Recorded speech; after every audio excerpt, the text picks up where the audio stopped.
আসসালামু আলাইকুম ওয়া রাহমাতুল্লাহি ওয়া বারাকাতুহু। দেশ ও প্রবাস থেকে যে যেখান থেকে আমাকে দেখতে পাচ্ছেন সবাইকে ঈদ উল ফিতরের শুভেচ্ছা। ঈদ মুবারক। তাকাব্বালাল্লাহু মিন্না ওয়া মিনকুম সালিহাল আমাল। তার সাথে বিশেষ করে মাদারীপুর ১ শিবচর উপজেলার সকলকে আন্তরিক মোবারকবাদ জানাচ্ছি, যারা আমাকে বিশ্বাস করে ভালোবেসে জাতীয় সংসদে পাঠিয়েছেন ইনসাফ প্রতিষ্ঠার এই লড়াইয়ে আমাকে যারা সহযোগিতা করছেন সবাইকে আন্তরিক মোবারকবাদ জানাচ্ছি। আমরা দেশের জন্য এসেছি, দেশের মানুষের জন্য কাজ করতে এসেছি।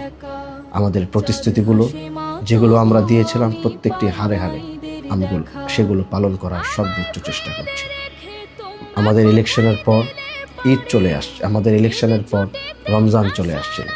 সেই রমজানের তাগিদে অনেক কাজ হয়তো আসসালামু আলাইকুম ওয়া রাহমাতুল্লাহি ওয়া বারাকাতুহু। দেশ ও প্রবাস থেকে যে যেখান থেকে আমাকে দেখতে পাচ্ছেন সবাইকে ঈদ উল ফিতরের শুভেচ্ছা। ঈদ মুবারক। তাকাব্বালাল্লাহু মিন্না ওয়া মিনকুম সালিহাল আমাল। তার সাথে বিশেষ করে মাদারীপুর ১ শিবচর উপজেলার সকলকে আন্তরিক মোবারকবাদ জানাচ্ছি, যারা আমাকে বিশ্বাস করে ভালোবেসে জাতীয় সংসদে পাঠিয়েছেন ইনসাফ প্রতিষ্ঠার এই লড়াইয়ে আমাকে যারা সহযোগিতা করছেন সবাইকে আন্তরিক মোবারকবাদ জানাচ্ছি। আমরা দেশের জন্য এসেছি, দেশের মানুষের জন্য কাজ করতে এসেছি। আমাদের প্রতিশ্রুতিগুলো যেগুলো আমরা দিয়েছিলাম প্রত্যেকটি হারে হারে সেগুলো পালন করার সর্বোচ্চ চেষ্টা করছি।